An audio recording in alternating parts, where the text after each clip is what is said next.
Knoxwood is a wildlife animal sanctuary in Cumbria, which was set up in 1982 by George Scott. It was very difficult to set up. As a matter of fact, we started in our kitchen, and after a few years of having owls landing in your dinner, raccoons living under the sink and so on, we decided it might be better. It was either a divorce or build some proper suitable buildings outside. Knoxwood is a place where injured or abandoned animals have a chance to survive.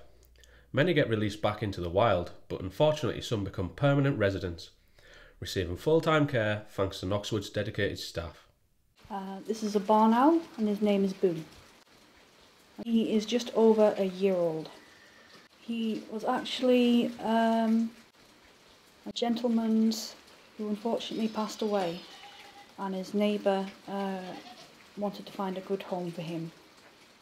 In an ideal world, it would be nice to release them back into the wild, because they are native birds. This is Silver.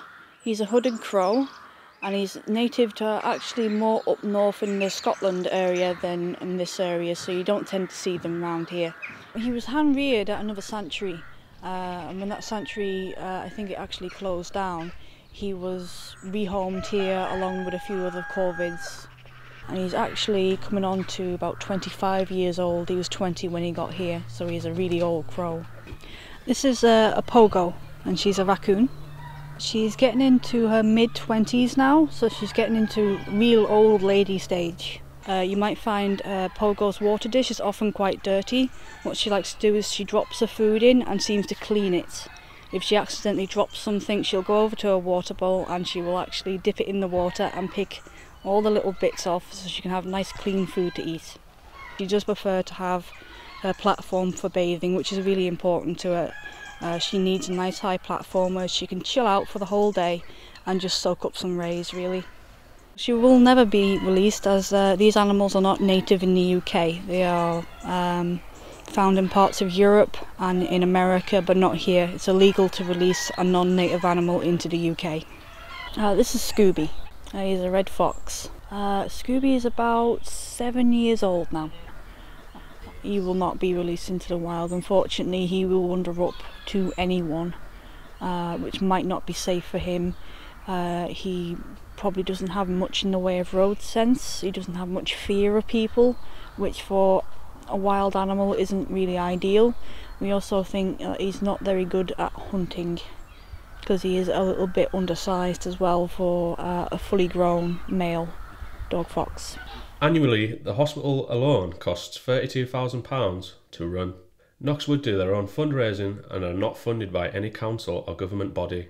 Quite a lot of years ago, we decided that it's impossible to rely on donations. We simply just spent so much money, it was impossible to rely on outside funding. In the initial stages, I funded it, but then your pockets get deeper and deeper and less in them, and we decided that the only way to do was to raise our own funds, and we decided to open shops, charity shops, with open days, a couple of open days each year to raise an extra few quid. We've got some nice people out there that actually do give us money every month, a few quid every month. And when you total it all up, we still manage to spend it all by the end of the year, plus a little bit more. If you would like to help Knoxwood, there are many ways to get involved. Well, definitely donate would be great, and then to definitely volunteer, because it's a lot of fun and you get a good hands-on experience. So. It's tiring, but it is rewarding when you see the animals getting better, and you know some of them can be released, and the ones that can't be released stay here for the rest of their life and well looked after. In some cases, we've had different people from Whitehaven, whatever, have actually raised funds for us. And funds are always the best, because then we can spend it on what we actually need. And then we've got other people that arrive here at Knoxwood or at the shops with food for the animals. So there's lots of different ways to help. What should you do if you find an injured animal? First of all, make sure it is injured. If it is injured, and you can do that, really the easiest way is to watch it. and if it's got a limp, or in a case of a bird, if it's got a wing hanging down, or it's sheltering in a corner, cover it up gently with a cloth, an old towel or something, put it in a box and bring it here as quickly as you can, because the sooner we get them, the more chance we have of getting them fit and well and back out into the wild again. To find out how you can help Knoxwood, visit www.knoxwood.org.